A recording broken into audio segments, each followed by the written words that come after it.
Para to sa mga Capricorn. Kung kayo ay Capricorn guys, para to sa inyo. To ay general reading. Okay Capricorn, this is for you.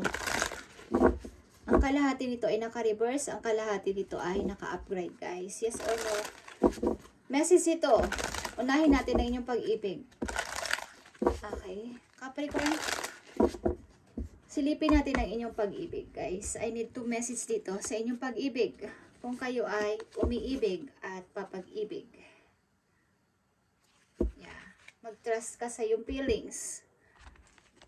Kung ito ang nakakapagpasaya sa iyo, ang person na to o ang inyong nararamdaman sa kasalukuyan is magtiwala ka sa iyong nararamdaman. Capricorn. Okay. Capricorn, para sa inyong pag-ibig muna.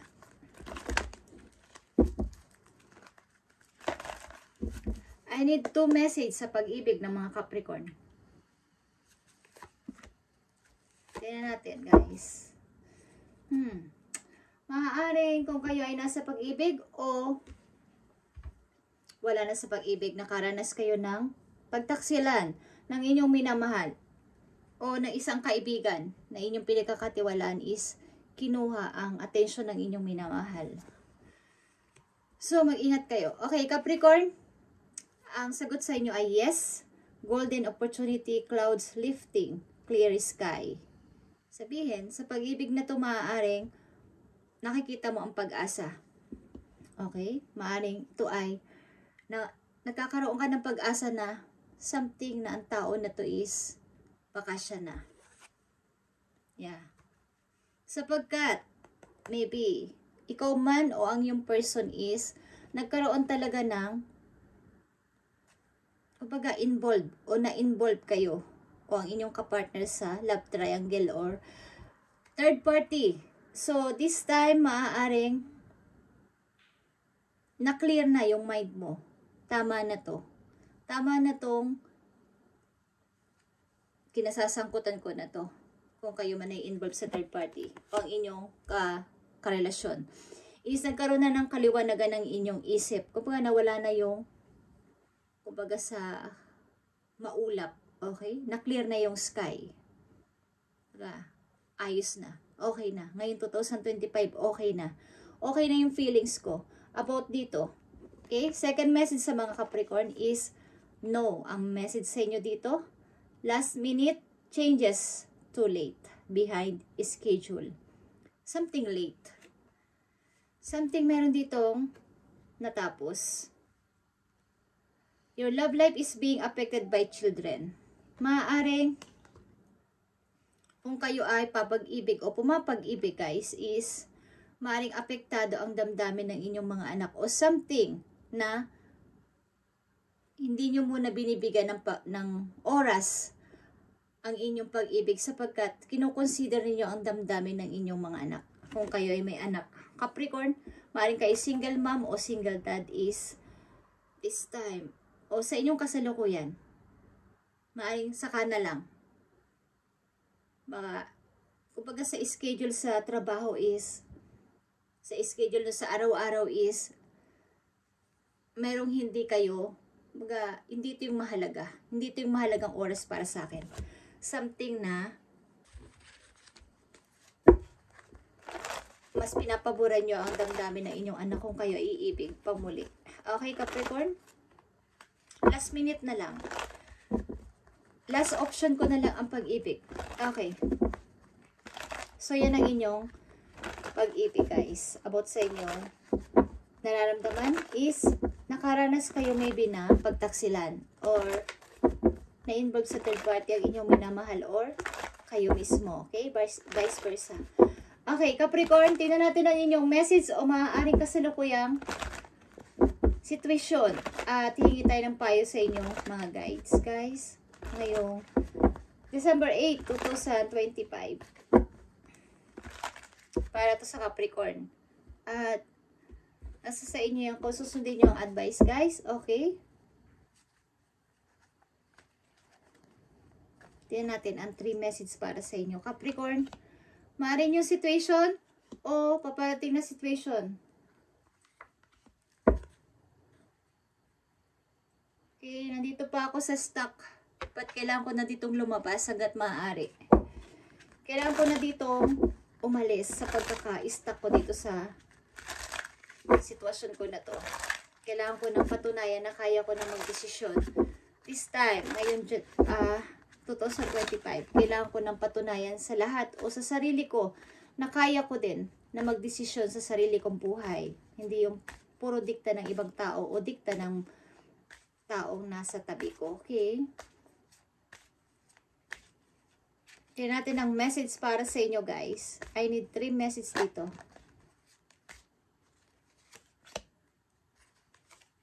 Para sa mga Capricorn, January 8, 2025. Knight of Cups is here. Meron dito ang dapat lunukin na ang pride para humingi ng tulong o humingi ng sorry sa isang tao. Meron dito ang napapagod na sa dinadalang problema sa loob ng bahay. Okay? Ikaw ba ito, Capricorn? Pagod ka na sa mga problema mo sa inyong tahanan o sa mga taong involved sa buhay mo. Okay? Capricorn, tingnan natin ang message po yo. Yeah. Gusto ko nang lumabas ito sa relasyon na to, pero how? Urong sulong ako. Gusto ko na itong tapusin, pero about, dahil may kagaya ng message sa inyo sa umpisa is may anak kayo, okay? Something na meron dito hindi maganda. Yeah, guys. Gusto ko nang lumipat. Gusto ko nang umiba ng landas. Gusto ko nang iwan ang pamilya na to. Kasi merong, kumbaga merong nag-o-offer o merong chance. Nagbubukas ang opportunity para sa akin. So, ano kaya ang dapat kong gawin? Okay, Capricorn. Yeah, guys. Isang pamilya na wala nang, pag hindi maganda ang foundation, hindi solid. Parang, kung kayo ay babae, ang inyong asawa ay hindi maganda ang pagpapatakbo sa loob ng bahay. O pagiging isang ama niya is hindi maganda o hindi maayos ang pag-build sa inyong pamilya. May nagsisinungaling sa inyong buhay mag-asawa, kung kayo mag-asawa.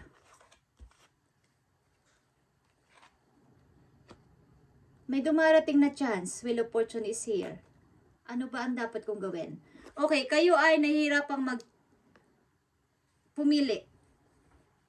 Kung iiwan ko ng relasyon na to o hindi pa. Sapagkat meron kami mga anak o may anak na involved dito. May mga batang involved dito kasi. So, anong gagawin ko? Meron kasi dito hindi maayos ang baga sa relasyon ay hindi maganda ang nagpapadala sa tukso. Merong nai-involve sa third party. Merong sinungaling. So, ano ang dapat kong gawin? May dumarating na chance, opportunity sa akin. Ano ang dapat kong gawin? Yan ang tinatanong niya sa inyong sarili. Dapat ba ako magtiis dito sa pamilya na to?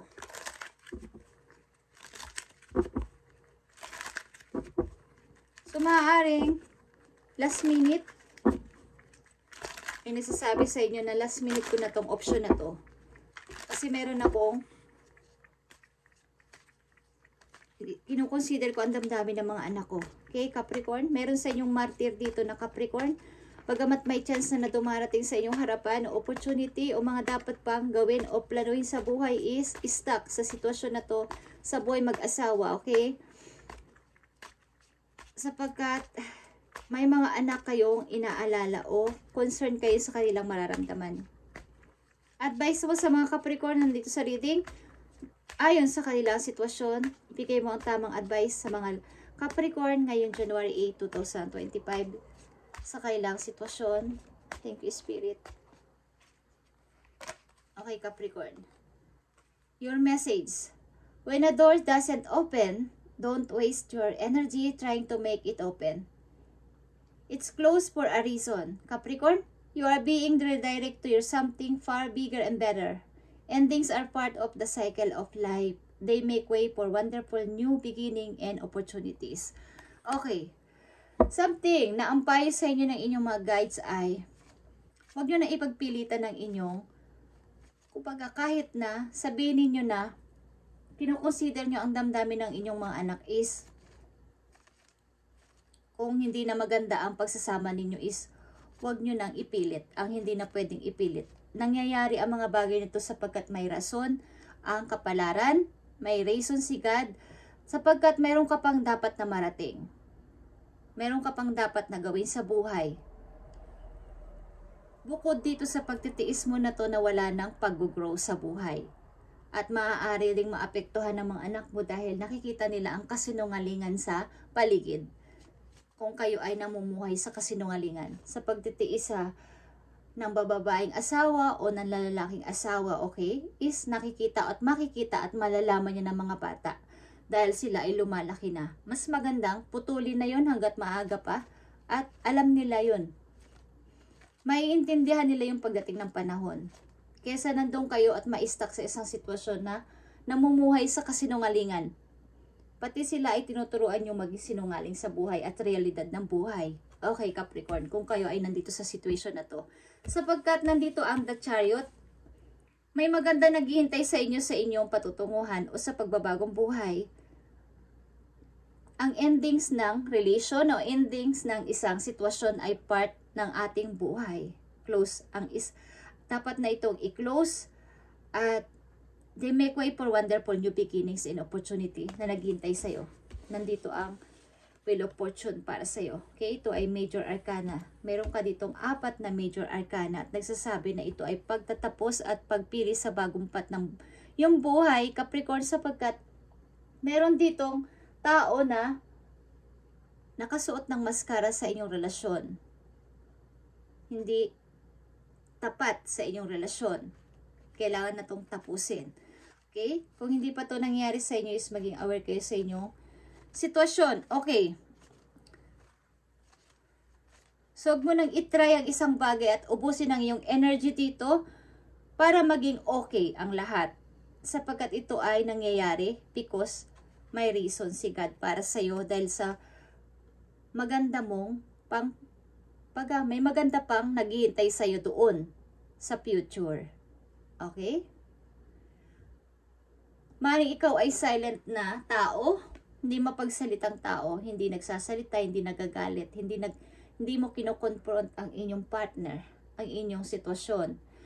But ito yung strongest qualities na meron ka.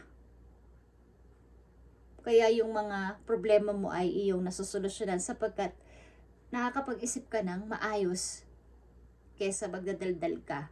Okay? So, yung iyong inner power is iyong ilabas. Kumbaga, wag patunayan mo sa tao na to na ikaw ay may kayang gawin pa sa buhay at mayroon kang talent, mayroon kang kayang gawin. Hindi dahil lang sa kanyang pagmamando at pag-control sa'yo. Okay? Capricorn? So, maaaring ito ay vice versa o maaaring ikaw ito, Capricorn. Okay. Ang nanditong energy is Capricorn, your energy, Scorpio, Aquarius, Cancer, and Libra. Okay. Tingnan pa natin ang mga message for you.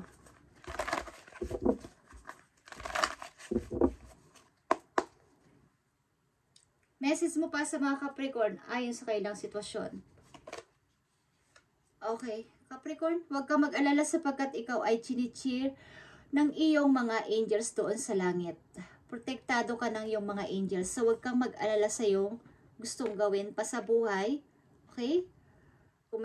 Kung dapat ka pa manatili sa sitwasyon na to, isip-isipin mo mabuti at kesa naman manatiling nasa fantasy, okay, at namumuhay sa kasinungalingan, is mas magandang palayain mo yung sarili dito at mag-umpisa ng bago.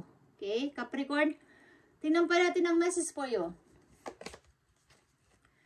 Grounding is here.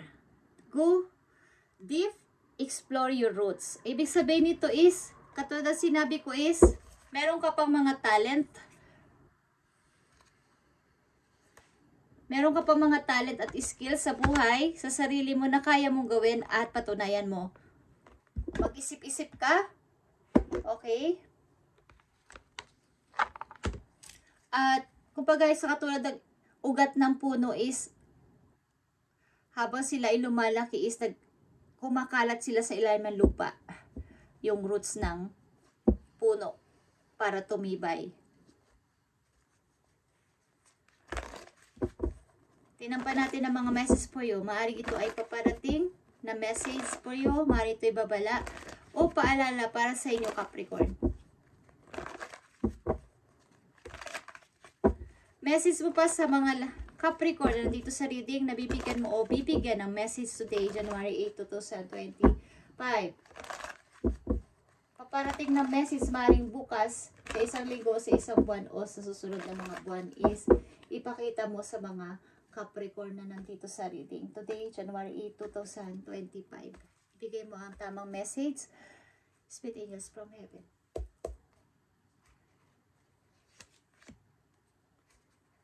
Okay, I need 3 messages.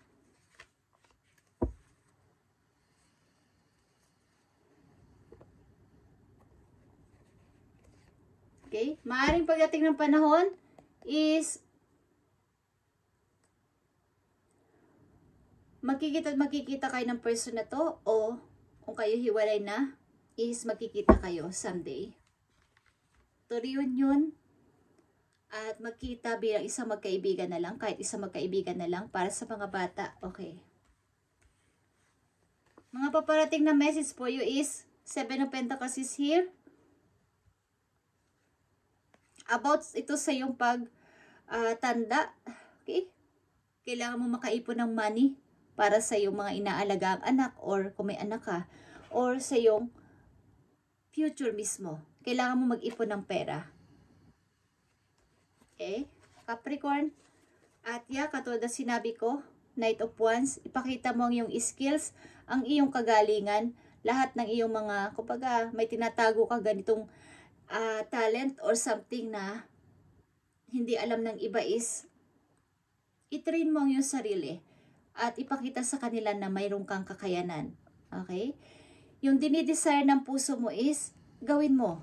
Yung nagpapasaya sa'yo. Nakikita mo ang 7 and 9 of Pentacles dito is, ito ang mga paparating na message for you is, sasagana ka sa pera. Magkakaroon ka ng kalayaan sa money kapag nagkaroon ka na ng kaliwanagan dito, sapagkat andito ang the Chariot and the Wheel of Fortune is meron sa iyo nagbabadya dito na opportunity sa mga paparating na araw o buwan, guys. Is may offer na paparating sa iyo na lumipat ka ng work o lumipat ka ng place or something training.